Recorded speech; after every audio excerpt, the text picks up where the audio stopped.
membuat pujian penyembahan. Tuhan memakai dan mengurapi terus hamba-Mu. Kami berdoa, kami masuk dalam firman Tuhan. Sebelum kami nanti masuk di dalam doa pencurahan Roh Kudus, biarlah Tuhan berbicara, supaya lewat firman-Mu kami dinasehati, lewat firman-Mu kami ditegur, kami diberi sukacita dan kami diberi kekuatan. Berfirmanlah bagi kami, urapi hamba-Mu. Dalam nama Tuhan Yesus Kristus adalah firman yang hidup. Haleluya, amin. Puji Tuhan, kita ada di malam yang ke-6. Masih semangat? Haleluya, amin.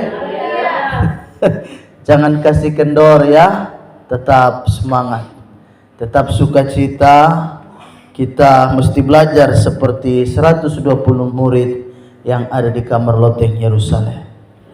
Mereka tetap bersekutu dalam doa dan mereka tidak bosan-bosan sampai mereka dipenuhkan. Nah, kita akan lihat firman Tuhan pada malam hari ini, malam ke-6, dengan satu topik khotbah, tinggal di dalam Yesus. Kita akan lihat Yohanes 15 ayatnya yang pertama sampai dengan ayatnya yang ke-7. Injil Yohanes pasal 15 ayatnya yang pertama sampai dengan ayatnya yang ke-7. Firman Tuhan berkata begini, pokok anggur yang benar. Akulah pokok anggur yang benar dan Bapakulah pengusahanya. Setiap ranting padaku yang tidak berbuah dipotongnya, dan setiap ranting yang berbuah dibersihkannya, supaya ia lebih banyak berbuah. Kamu memang sudah bersih karena firman yang telah kukatakan kepadamu. Tinggallah di dalam aku dan aku dalam kamu, sama seperti ranting tidak dapat berbuah dari dirinya sendiri kalau ia tidak tinggal pada pokok anggur. Demikian juga kamu tidak berbuah jikalau kamu tidak tinggal dalam aku. Akulah pokok anggur dan kamulah ranting-rantingnya. Barang siapa tinggal di dalam aku dan aku dalam dia, ia berbuah banyak. Sebab di luar aku kamu tidak dapat berbuat apa-apa. Barang siapa tidak tinggal di dalam aku, ia dibuang keluar seperti ranting dan menjadi kering, kemudian dikumpulkan orang dan dicampakkan ke dalam api lalu dibakar. Jikalau kamu tinggal dalam aku dan firmanku tinggal dalam kamu, mintalah apa saja yang kamu kehendaki dan kamu akan menerimanya. Ayatnya yang ke-8, dalam hal inilah Bapakku dipermuliakan, yaitu jika kamu berbuah banyak, dan dengan demikian kamu adalah murid-muridku. Puji Tuhan. Di ayatnya yang ke-7 di situ ditekankan, jikalau kamu tinggal di dalam aku dan firmanku tinggal dalam kamu, mintalah apa saja yang kamu kehendaki dan kamu akan menerimanya. Jadi saya dan saudara harus tinggal di dalam Tuhan. Kita tinggal di dalam firman, kita tinggal di dalam Yesus, dan juga kita mesti hidup di dalam Roh Kudus. Kita lihat di dalam ayatnya yang ke-7 ini jelas berkata bahwa ketika kita tinggal di dalam Tuhan, maka Dia akan memberikan apa yang menjadi keinginan, apa yang menjadi keperluan kita. Kamu minta apa saja, kata firman, asal persyaratannya kita tinggal. Kita hidup oleh firman, kita hidup di dalam Tuhan. Masa di luar Tuhan saudara meminta sesuatu tentu tidak akan dapat, karena rumusannya mesti kita tinggal. Saya dan saudara harus tinggal. Kita membangun hubungan dengan Tuhan, kita bersekutu dengan Roh Kudus, maka kita akan lihat bahwa Roh Kudus pasti akan bela kita, dan Tuhan akan mengabulkan apa yang menjadi kerinduan kita, apa yang menjadi pergumulan saya dan saudara. Dari uraian ayat di atas jelas kita lihat bahwa seorang yang tinggal dalam Yesus akan berbuah-buah. Tinggal di dalam aku sama seperti ranting tidak bisa dia berbuah jikalau dia tidak tinggal pada pokok anggurnya. Jika dia tidak tinggal melekat pada pokoknya, pada induk pohonnya. Kristus adalah pokok anggur yang benar. Bapakulah pengusahanya, kata firman Allah. Dan saya dan saudara adalah carang-carangnya. Kita adalah ranting-rantingnya. Dan ranting-ranting ini perlu dibersihkan. Saya percaya Roh Kudus yang membersihkan saya dan saudara selama dalam doa 10 malam ini. Untuk seorang dapat tinggal di dalam Yesus, di dalam Tuhan, dia hanya punya beberapa persyaratan. Karena orang yang tinggal di dalam Tuhan adalah pilihan Tuhan berdasarkan kasih karunia. Misalnya 1 Korintus pasal 1 ayatnya yang ke-30, firman Allah berkata, tetapi oleh Dia kamu berada dalam Kristus Yesus, yang oleh Allah telah menjadi hikmat bagi kita. Ia membenarkan dan menguduskan, menebus kita. Kita telah dipilih. Jadi kita malam hari ini adalah pilihan Tuhan. Karena kita sudah ditebus, kita sudah dibenarkan dari cara hidup saya dan saudara yang tidak benar. Oleh siapa? Oleh Yesus Kristus. Ada dua pengertian kata tinggal di sini. Yang pertama yaitu harus mati. Bagaimana kita bisa tinggal menyatu dengan Tuhan? Yang pertama, persyaratan pertama, kita harus mati. Mati dalam pengertian, kita lihat Galatia 3 ayat 27. Galatia pasal 3 ayat 27, firman Allah berkata, karena kamu semua yang dibaptis dalam Kristus telah mengenakan Kristus. Setiap orang yang dibaptis dalam Kristus telah mengenakan Kristus, dengan pengertian bahwa saya dan saudara telah terima apa? Keselamatan. Ketika Kristus mati bagi saya dan saudara, dan setiap orang yang menerima, karenanya simbol atau pengertian daripada baptisan air itu adalah dia mati bersama dengan Kristus, mati terhadap dosa. Dia kubur dalam segala dosa dan pelanggarannya. Kemudian dia keluar dari air. Dia mendapatkan dan menemukan hidup yang baru.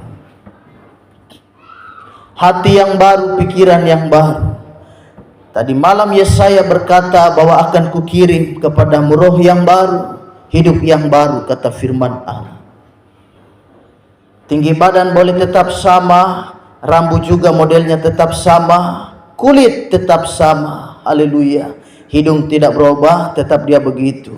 Tetapi yang berubah apa? Sikap hati, isi hati kita, perilaku kita berubah. Yang berubah bukan yang lain-lain. Saat saya dan saudara terima Kristus, kita hidup tetap begini, fisiknya tetap begini, tetap sama. Ibu Ruth yang dulu tetap sama, Ibu Ruth yang seperti yang dulu. Dia tetap, artinya tubuh fisiknya. Ibu Talhatu sama, tinggi badannya sama, perilakunya yang berubah, sifat-sifatnya. Termasuk Ance dan juga Echa, tetap sama mereka. Tinggi badan tetap sama. Bukan kata masuk di air dibaptis, lalu dengan harapan aku berubah nih. Echa berkata, aku keluar dari air, aku muncul dalam kondisi langsing. Wah tidak, tetap sama. Modelnya dia tetap sama. Tetap begitu. Dia berkata, begitu aku keluar dari air, hidungku mancung. Tidak, tetap sama begitu. Lalu apa yang berubah? Yang berubah adalah sikap. Hati kita yang berubah. Dulu hati suka simpan dendam. Kini hati lebih suka mengampuni. Haleluya. Hati dulu suka simpan kepahitan, tetapi hati sekarang sini lebih suka memberi apa? Memberi pertolongan, dan bahkan lebih suka semangat melayani Tuhan, lebih tertarik pada hal-hal yang rohani. Jadi mati terhadap dosa. Kita lepas dari hukum dosa, yaitu hukum dosa dari dosa Adam dan Hawa, nenek moyang kita. Karena oleh Adam dan Hawa lah kemudian turunannya ke bawah semua kena dampak. Karena pelanggaran, karena dosa daripada Adam dan Hawa. Kita semua ini mewarisi dosa turunan. Kita punya nenek, kita punya tete, kita punya moyang. Haleluya. Mereka mungkin dulu terlibat penyembahan berhala, dan itu turun terus sampai kepada garis keturunan kita. Dan itu harus dipatahkan. Karenanya kita lihat tidak heran kalau ada anak-anak kemudian kehidupan mereka sedikit-sedikit sakit, sembuh 2 hari sakit, sakit-sakitan. Itu pertanda ada sesuatu yang mengikat di dalam keturunan mereka, itu harus diputuskan. Biasanya itu roh leluhur, moyang-moyang kita yang pegang-pegang jemaat-jemaat, kalau tidak diputuskan di generasi kita, maka dia akan terbawa terus. Dampaknya kepada keturunan-keturunan. Firman Allah sudah berkata, aku akan melakukan permusuhan denganmu keturunan ketiga, keturunan keempat terhadap anak cucu. Karena Allah marah. Jadi itu harus diputuskan. Oleh apa? Oleh darah Yesus Kristus sanggup melakukan yang terbaik bagi kita. Jadi kita sudah mati terhadap hukum dosa. Kita semua harus jangan hidup lagi di dalam pengaruh kuasa kegelapan. Jangan. Kalau dulu masih percaya tahayul dan kepercayaan nenek moyang, mari kita lepas itu. Kita buang itu semua. Kita hanya percaya kepada Yesus Kristus. Jika yang dulu kita hanya percaya pada tahayul-tahayul yang membuat saya dan saudara menggeser Kristus dari hati kita. Karena kita percaya kepada kepercayaan turun temurun. Jangan gali sumur di dalam rumah, jangan bikin kolam dalam rumah. Nanti berkat dia tak kesedot di dalam. Jangan duduk di atas bantal, nanti pantat bisulan. Kalau lagi mengandung harus bawa jarum dan peneti kemana-mana, aman, pasti dilindungi. Yang melindungi kita bukan peneti, tapi Yesus Kristus. Jangan tanam pepaya di muka rumah, nanti nasib payah. Tidak ada hubungannya tuh. Saya anjurkan saudara tanam lebih banyak. Muka, belakang, kiri, kanan. Kalau di atas juga ada, bikin pot di atas rumah, tanam lagi pepaya. Supaya kita ada kegiatan-kegiatan nih, kita cari bunga pepaya tidak susah-susah. Sekarang mahal bunga pepaya, sudah mahal sekali. Apalagi kita mau masak kangkung, kan biasanya kebiasaan kita harus pakai bunga. Dia lebih klep dan dia lebih mantap, rasanya lebih nikmat. Jadi tidak ada. Saya percaya saudara yang tanam-tanam pepaya di muka rumah, di belakang samping rumah, saya lihat saudara sehat-sehat. Saudara sehat-sehat semua. Karena saudara makan makanan yang memang diberkati Tuhan. Jadi mati terhadap dosa. Yang kedua, saya dan saudara harus hidup. Jadi tadi mati, yang kedua hidup. Seorang yang telah dibaptis, terima baptisan air, dia telah mati. Kemudian dikubur, apa yang dikubur dosanya. Dia bangkit bersama Kristus. Dan hukum yang telah dikenakan pada orang tersebut adalah hukumnya hidup bersama di dalam Kristus Yesus. Galatia 2 ayatnya yang ke-20. Firman Allah berkata, namun aku hidup, tetapi bukan lagi aku sendiri yang hidup, melainkan Kristus yang hidup di dalam aku. Dan hidupku yang kuhidupi sekarang di dalam dagingku adalah hidup oleh iman dalam Anak Allah yang telah mengasihi aku dan menyerahkan dirinya untuk aku. Tadi mati terhadap dosa, mati terhadap pelanggaran-pelanggaran. Dulu suka bikin dosa, sekarang tidak lagi. Dulu suka hobi maki, sekarang tidak bisa dikontrol. Sekarang saya dan saudara kata-katanya lebih baik untuk tetap bersyukur. Dulu suka mengeluarkan hal-hal kalimat-kalimat yang tidak pantas. Kini lebih banyak kita mengeluarkan kalimat-kalimat puji Tuhan. Hal-hal yang suka lebih memberkati banyak orang. Kita mati terhadap hal-hal itu. Dulu kita suka jalan di tempat-tempat dosa, sekarang kita tidak lagi. Sekarang aku lebih banyak berdiam diri di bawah kaki Tuhan. Kita seperti Marta, seperti Maria. Jadi saya dan saudara seperti Maria. Duduk di bawah kaki Tuhan, ada kegiatan sembahyang-sembahyang. Ada doa, kita doa. Lebih banyak cari Tuhan. Kalau dulu tidak pusing dengan ibadah, sekarang tidak. Aku lebih setia dengan Tuhan. Karena aku sekarang anak Tuhan. Hidup saya dan saudara ini bukan punya kita, ini punya Tuhan. Karena itu apakah balasanmu? Balasanmu adalah hidup memuliakan Tuhan.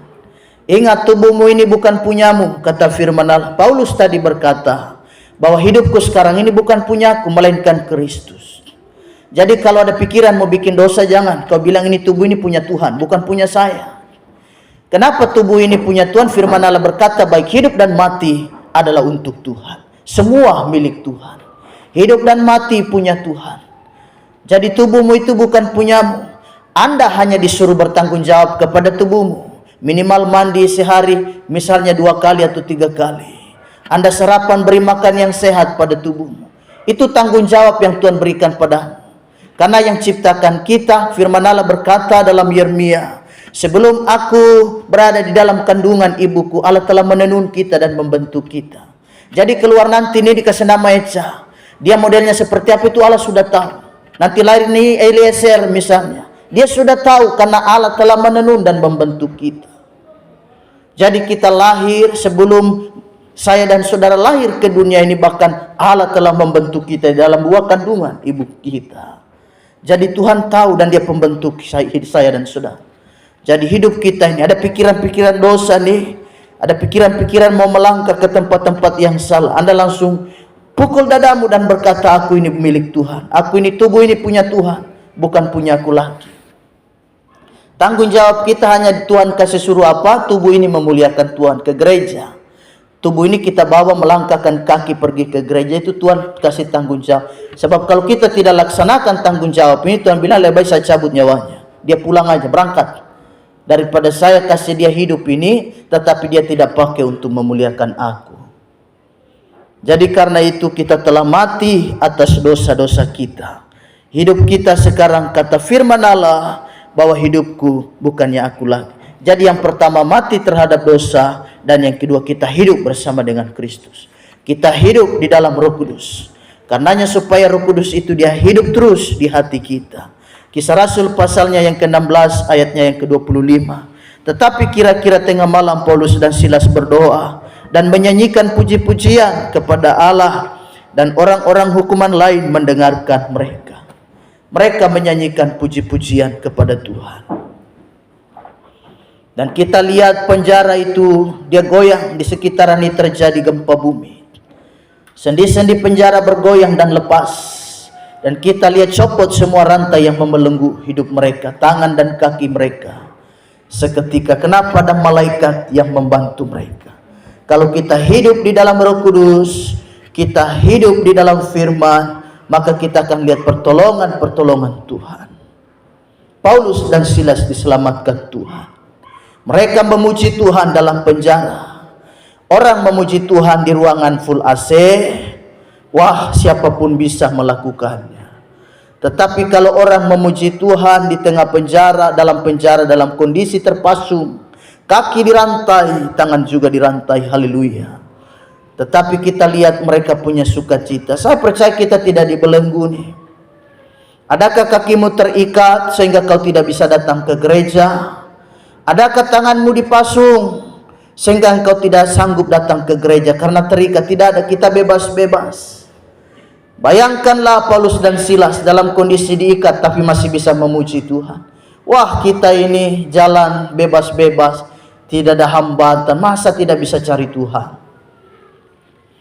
Paulus dan Silas dalam kondisi di penjara. Penjara tidak bisa mengurung iman mereka.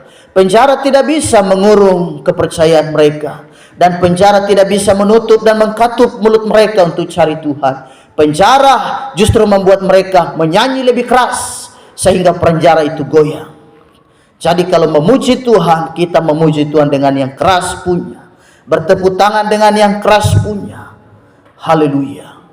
Supaya orang mendengar bahwa di sana ada puji-pujian kepada Tuhan. Kalau kita diam-diam memuji Tuhan tenang-tenang, orang juga bingung. Mereka bilang itu mereka ada ibadah, apa mereka bersemedi ya? Takut-takutnya coba dicek dulu. Mereka itu sudah aliran yang mana punya itu? Karena setahu kami yang namanya aliran Pantekosta yang karismatik punya, mereka kalau tepuk tangan itu bisa plafon juga copot. Masa ini kok Pantekosta tapi kok kelihatan diam-diam ya? Ini Pantekosta yang di bagian mana? Jangan-jangan dia di pantai sebelah. Kalau yang Pantekosta punya mah tidak begitu. Pasti dia melompat kegirangan. Jadi karena itu bertepuk tangan yang luar biasa punya. Tuhan Yesus memberkati di malam ke-6 ini. Sampai kita masuk di malam yang ke-10.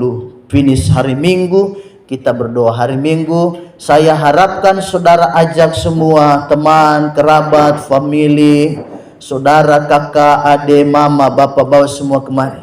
Kita bilang sama mereka, mah hari Minggu malam terakhir ada lawatan Tuhan di GPD Damai. Ayo ikut yuk, ikut aku. Ada pencurahan Roh Kudus malam terakhir. Dan kalau mama ikut, mama akan diberkati Tuhan. Jadi ajak semua, bukan hanya itu mak. Selesai doa mama diberkati Tuhan, kita ada makan bersama juga mak. Oh begitu ya? Iya. Jadi kau jelaskan. Jadi rohani diberkati, jasmani juga diberkati. Jadi karena itu luar biasa, mari kita masuk dalam doa. Kita mengucap syukur buat firman Tuhan di malam yang ke-6 ini. Tuhan Yesus memberkati. Haleluya.